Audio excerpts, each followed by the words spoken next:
Hi, everybody. So we're going to talk about how to optimize your immune system.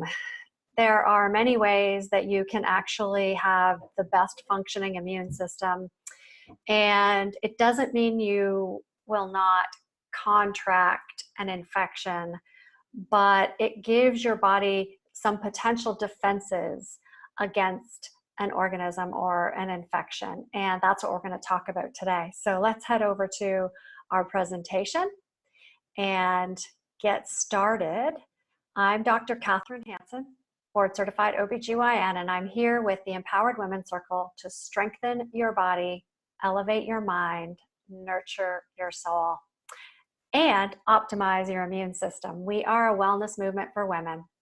And I want to be clear that this is not intended to be medical advice, that if you have specific healthcare concerns, you need to see your own medical provider. And if you need guidance, reach out and I'll help you. And to keep in mind, I am not an infectious diseases expert. There are many of them out there, and I can guarantee they are working their butts off working on current infection climate. This is rapidly changing information, accurate as of today. That's what we know for sure. Fear and panic are not going to help. They're absolutely not going to help your immune system or optimizing your immune system, which is what we're talking about today. And being informed and prepared will help everyone. Now, to get into this presentation, I dug into some really old, let's call it, information and the pathogenesis of infectious disease, which I am not going to bore you with details, but I just want to make this little side note that my daughter said, "Wow, Mommy, that book looks old." A lot of this information doesn't change, and we're going to talk about some of the old stuff that doesn't change, as well as some of the new and emerging information that's becoming available. Ultimately, when we think about infection, the factors that determine our susceptibility are like the seed and the soil. So the organism being the seed, and we know that it can be more aggressive pending many things about that organism. So how does it adhere to our body? What does it do to our own immune system? The anti-phagocytic activity, because phagocytes, you can call them different terms, they actually encompass the toxin or the organism, the infecting agent, and then they try and take it out of our body. That's called phagocytic activity. And sometimes these organisms can have anti-phagocytic activity, making it even harder for us to get them out of our body. Viruses, of course, are different than bacteria, and they impact our body, and they are a seed as an infection very differently. Some of them will produce toxins on their own that can make things worse, and some of them will actually mutate. Viruses especially will mutate, as we know with influenza, year to year, so that even though our body has defenses for the original infecting agent, it doesn't have defenses against the mutated, let's say, up-level 2.0 version of that organism. And then the soil, we're the host. And there's so many things that impact our immune system, such as genetics, race, ethnicity, age, socioeconomic status, gender. Generally, males are impacted more than females. Females seem to have higher antibodies, higher cell-mediated immunity, IgG and IgM being the antibodies that we need to fight infection. Not a lot higher, but generally seem to be a little bit higher.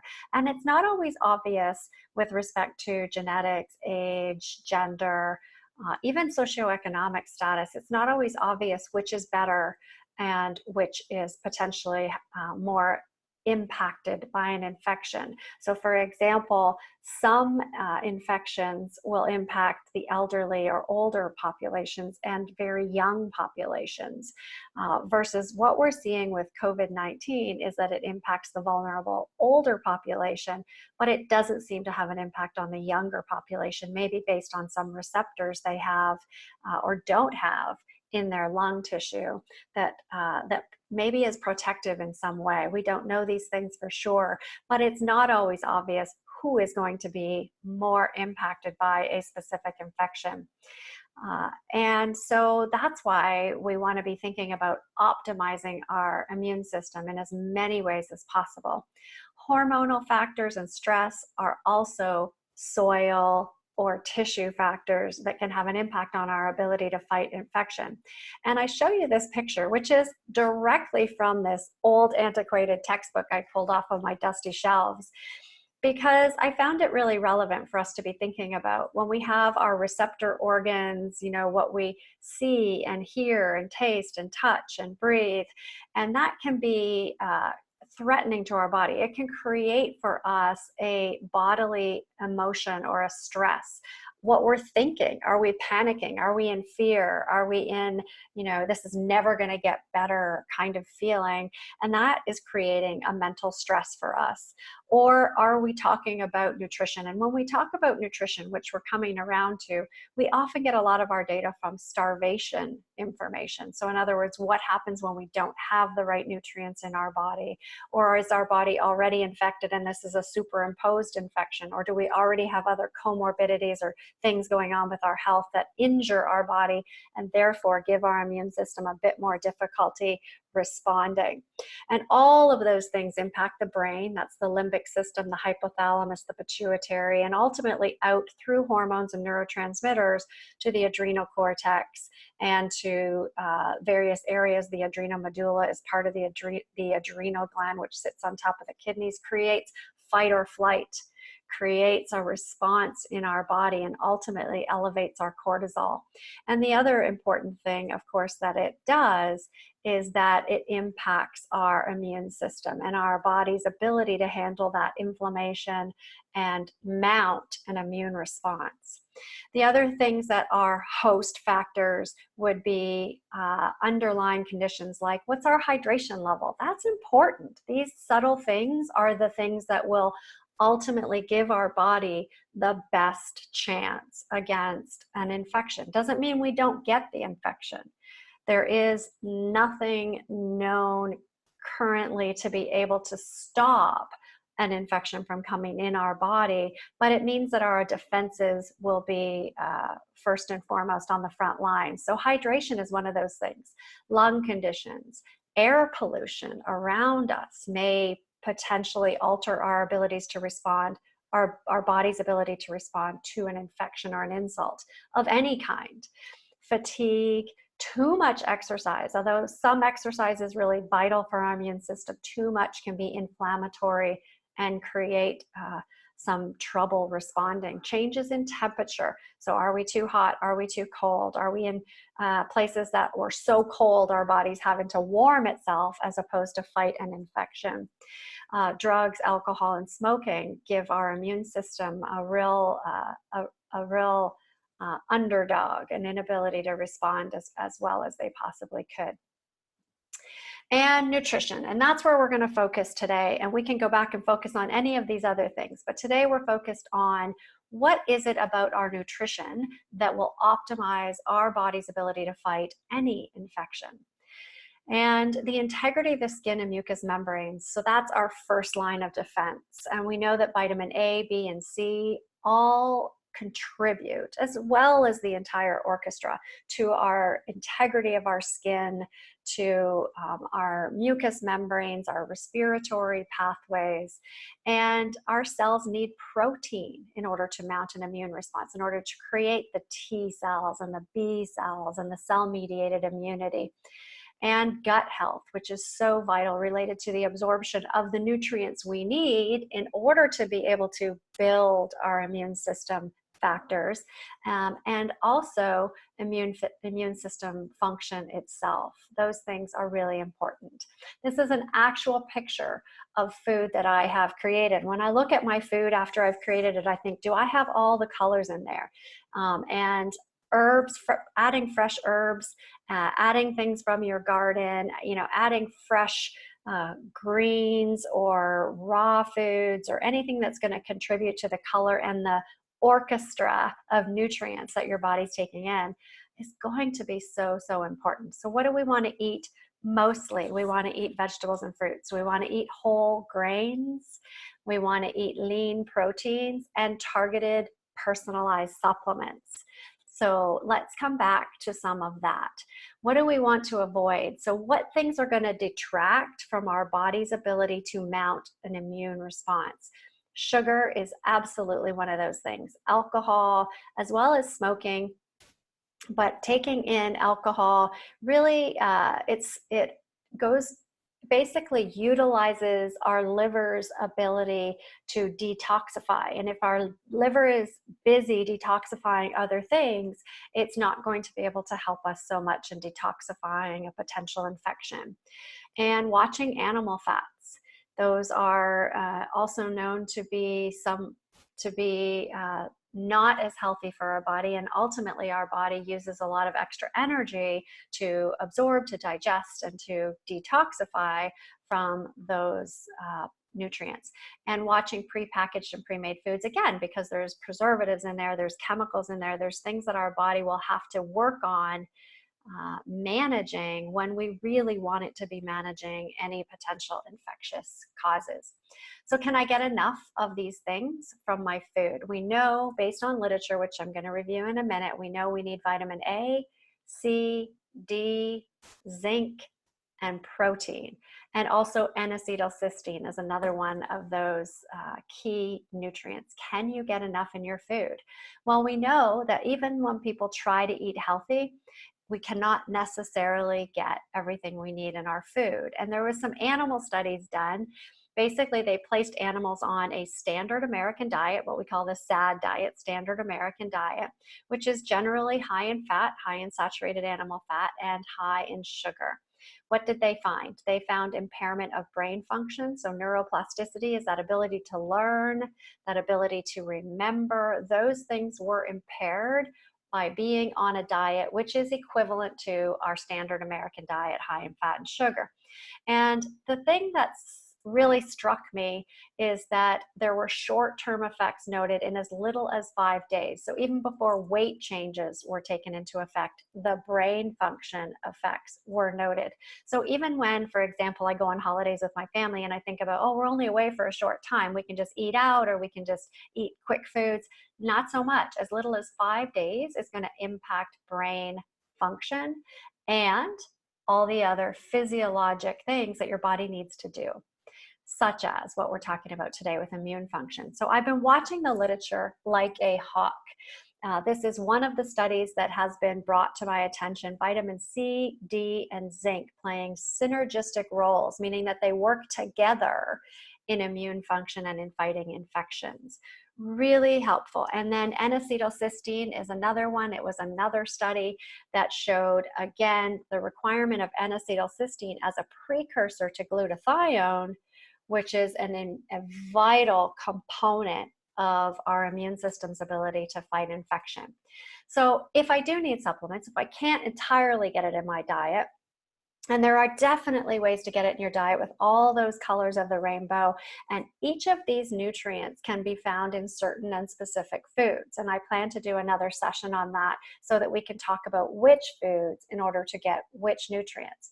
But I can assure you that no matter how healthy or clean you eat, you are not going to be able to get all that you need to optimize your immune system. And there's always going to be, especially based on the way foods are manufactured, the way they're delivered, the delay it is in getting them to our table, and especially during these times when we're not necessarily shopping as often as we could be. And so what is it that we need to be thinking about if we believe, and we should believe, that we need supplements in order to augment the ingredients that our immune system needs in order to mount an infection? We need to be thinking about the C, the vitamin D, which is specifically D3, the zinc, the N-acetylcysteine, and as I said earlier, vitamin A as well, specifically for eyesight, for vision, and for the integrity of our skin and mucous membranes. And I want to encourage you at this point to go to Catherine Hansen, MD on Facebook, like or follow, because I'm going to keep this information coming your way. So I'm going to be talking about a company that I know, love, and trust called ID Life. And ID Life has multiple solutions, and I'm not going to get into all of them today. They have shakes, which are really high quality protein shakes, only 7 ingredients, really healthy. They have a vegan option. They have Slim Plus, which is a prebiotic for gut health. All of their customized nutritional regimes, which I am going to talk about, have probiotics included in their standard regimes, if appropriate for a particular patient, based on their health history and the health assessment that a person fills out. It's a HIPAA-protected online health assessment. And I just want to show you a couple of things. I'm going to show you actually in real time. So this is my assessment, or it was one of my previous regimes, and it shows you here where there's N-acetylcysteine, and it shows you where there's glutathione, both vital for immune function and mounting an immune response. But I want to have a look at this point, and I'm just going to stop share, and I'm going to head over to actually on the internet right now so that I can show you.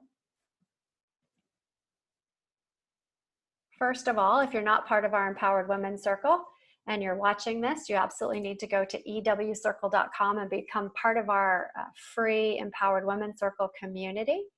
But I want to have a look at this point at the ID Life Health Assessment.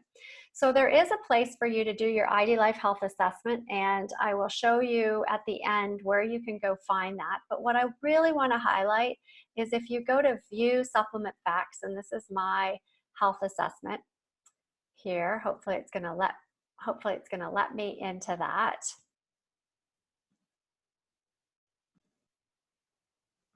And here we go. I want you to have a look at, this is I did a HIPAA protected online health assessment. This is my health regime, and everybody's will be a little bit different, but I would like you to have a look here. Vitamin A, vitamin C, vitamin D3, vitamin E, and then of course all of the B vitamins here. I'll highlight many of the B vitamins, a methylated version of folate, and then I just want to scroll down. There's all of these nutrients are in the beautiful orchestra of my assessment. Zinc, also proven in the literature to be very helpful for immune function. And moving my way down, what I really want to draw your attention to, this is EPA and DHA, powerful antioxidants, and again, vital for our body's physiologic functions.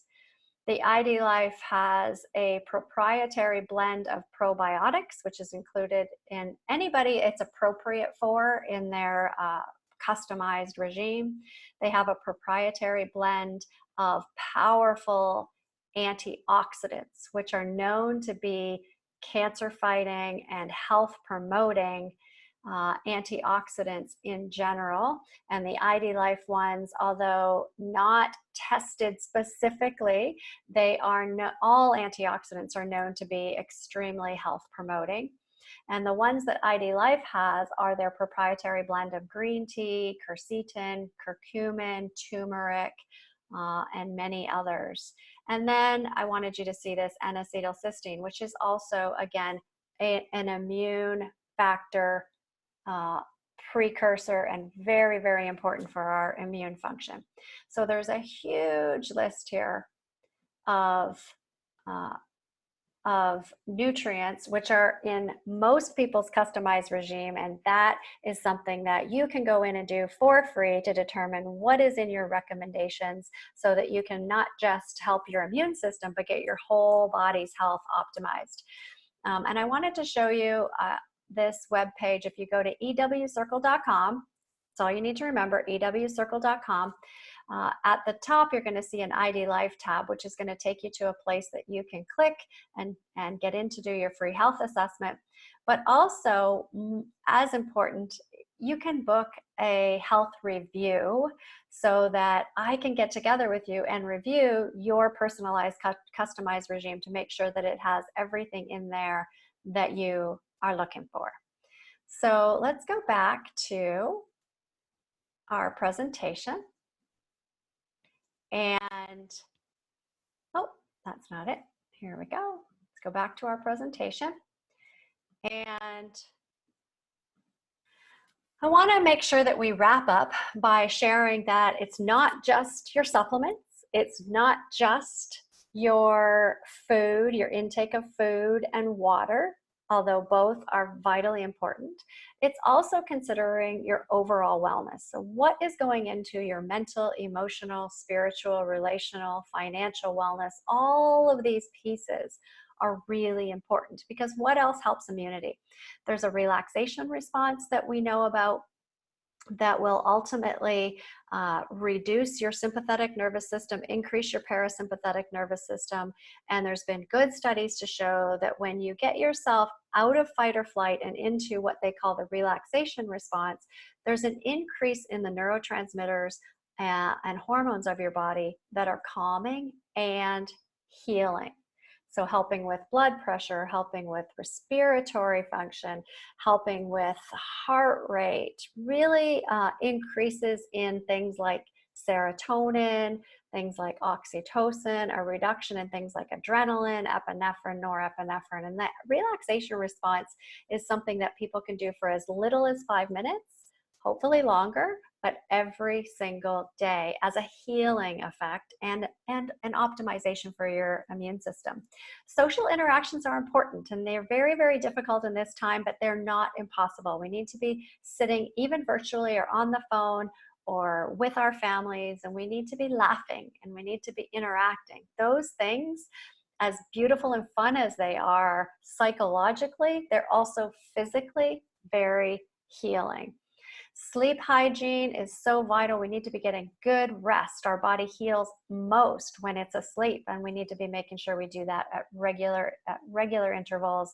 Same time to bed, same time up in the morning, making sure that we're getting that really restful, restorative sleep. Exercise is vital, not just for the endorphins that make you feel good, but also because it gives your body the circulation, it gives your body the a little bit of extra reserve that it needs in order to be able to fight, not just physical fight, but the immune system as well. Really important for us to be doing regular, daily exercise. And I've talked lots about what that means and what types to do. And make sure you're staying in touch with yourself. So constantly, and I'm doing this every day, I'm doing this multiple times a day, just constantly checking in with myself. What is it that I need? What is it that I feel? And what is it that I need? Am I feeling fearful?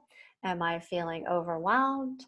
And what do I need? Do I need to go have a hug with my children or my husband? Do I need to take a break? Do I need to take a run? How do I feel? And what do I need? And I am ravenously writing in my journal reflections so that I can constantly stay in touch with what it is I need. We know that connection and that deep understanding of our feelings and our needs also impacts our physical health. And seek the resources when you need them, being sure that you're asking for help, because you are absolutely, without question, not in this alone. I want you to be aware that the Empowered Women Circle gathers as a community. We have a Facebook group. We have an email newsletter that goes out regularly with really high value information and content. We have the Catherine Hansen MD page where I'm always putting out really new and emerging information, medical news that's landing in my inbox every day. I'm just really trying to decipher and distill it down and make it really highly valuable. So you can do this for free at ewcircle.com. If you really want to dig in with us and you really want to be part of an inclusive, tight-knit community that meets in person and shares very deeply with our current challenges, our current physical health goals, reads and deciphers information together, really lifts up and supports each other, you want to look at our diamond group, which is ewcircle.com/diamonds. But either way, come on board at ewcircle.com. We are an inclusive group extending love and support and acceptance to anyone who shows up in their power. And right now, women are showing up in their power like never before. It's unprecedented to see how women are stepping up and stepping out and being there really, really being there for their families, for their loved ones. And I encourage you, as profoundly as you're being there for your loved ones, be there for yourself as well. So until I see you again, let your light shine. Pop over to ewcircle.com. Can't wait to see you. Talk to you soon. Love you guys. Bye-bye.